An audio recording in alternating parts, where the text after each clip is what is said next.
አንድ የነቢዩ ዓለይሂ ሰላቱ ወሰላም ከመዲና ወደ መካ ሲያቀኑ ከእርሳቸው ሰሃባዎች ውስጥ ሰህል ብኑ ሁነይፍ ይባላል። ውብና በጣም ቆንጆን ድንገት ወንዝ ዳርቻ ላይ ያረፉና ልብሱን አውልቆ ሻወር መውሰድ ጀመረ።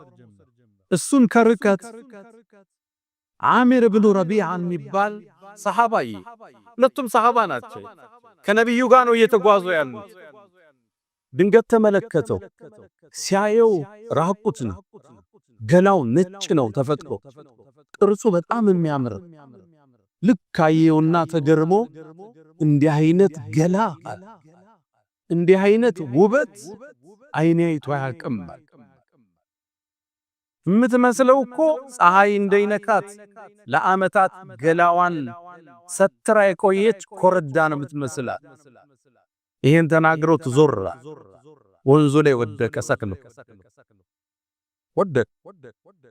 ወደ ነብዩ መጡ። ሞተብን ብለው አንስተው ይዘውት መጡ። ረሱል ሰለላሁ ዐለይሂ ወሰለም ተደናገጡ። ምን አገኘው? አናቅማል። ምትጠረጥሩት አለ እንዴ አሉ። አይ ዓምር ብኑ ረቢዓ ሲያደንቀው ሰምተናል። እንዲህ አይነት ቆዳ፣ እንዲህ አይነት ውበት አይቻላል ሲለዋል። ተበሳጩ። ረሱል ተቆጡ። መጡና እንዴት ከናንተ መሃል አንዳችሁ ወንድሙን ይገላል ባይኗል? ሰሃቦቹም ይሄን መረጃ ያቁም ነው። ከዛም ያን እንዲታጠብ ተደርጎ ሰህል ላይ ፈሶበት እንዲድን ተደረገ። አይን ሐቅ ነው በነብዩ ዘመን ይላል። ሰዎች በአግርሞት ሲመለከቱ ማሻአላህ ተባረከላህ ካላሉ ሊያጠቃ ይችላል።